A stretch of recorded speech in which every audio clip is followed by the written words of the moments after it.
In the Field updates on Market Journal are supported by the Nebraska Corn Board. But let's begin with that destructive storm. Doug Saathoff, a farmer near Trumbull, Nebraska, kind enough to visit with us about the destruction that storm left. Doug, sorry to see the damage that occurred over the weekend. What happened? Take us back. Well, I guess we had a big storm come rolling through Saturday evening, about 8:30, and we had a lot of hail, and of course we had wind or a tiny tornado or something happened here. It just took all of our grain bins out, and a lot of pivots got flipped in the area. I think you said it best in a social media post after. You kind of want to avoid the month of June for storm-wise. Fortunately, these things tend to happen when storms build up. How big was the hail? How strong was the wind?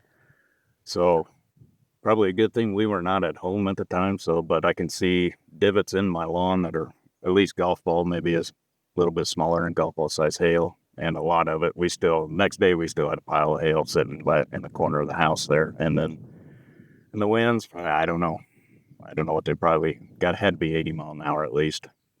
Certainly wrecked the bend site behind us. Yeah. What did this look like Saturday morning versus what we see now? What was your setup? Oh, we had, our pit is right here where we always dumped, and I went into this wet bin.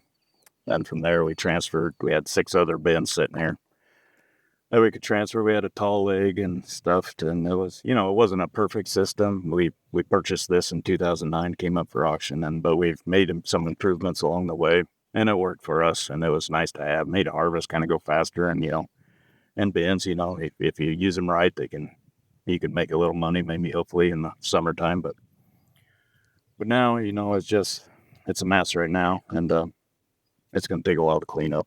We got like 2 grain bins laying in the neighbor's cornfield right now. So you did have some corn in one of these bins. Yeah, it was Far East bin. We still had about 15,000. I think I actually should have had more in there because we just started pulling out of it the other day in this 30,000 bushel bin.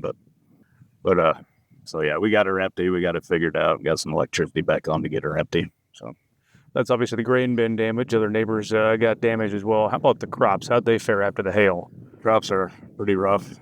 Pretty big area that it hit. A lot of soybeans. There's fields you can't tell what was even planted. Just bare dirt.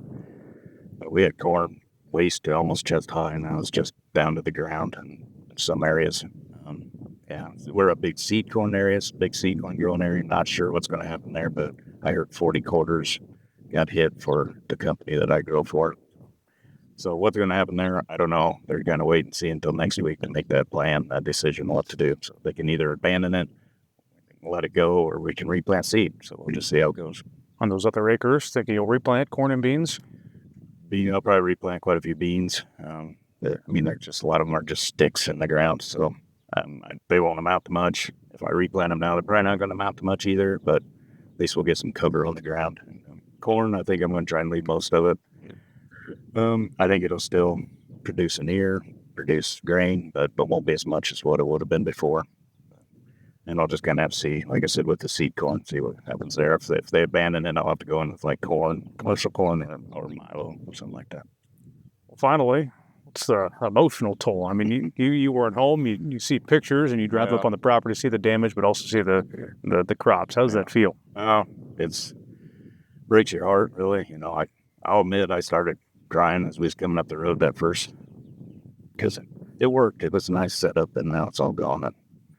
So it's just the way it goes. But I'm not the only one.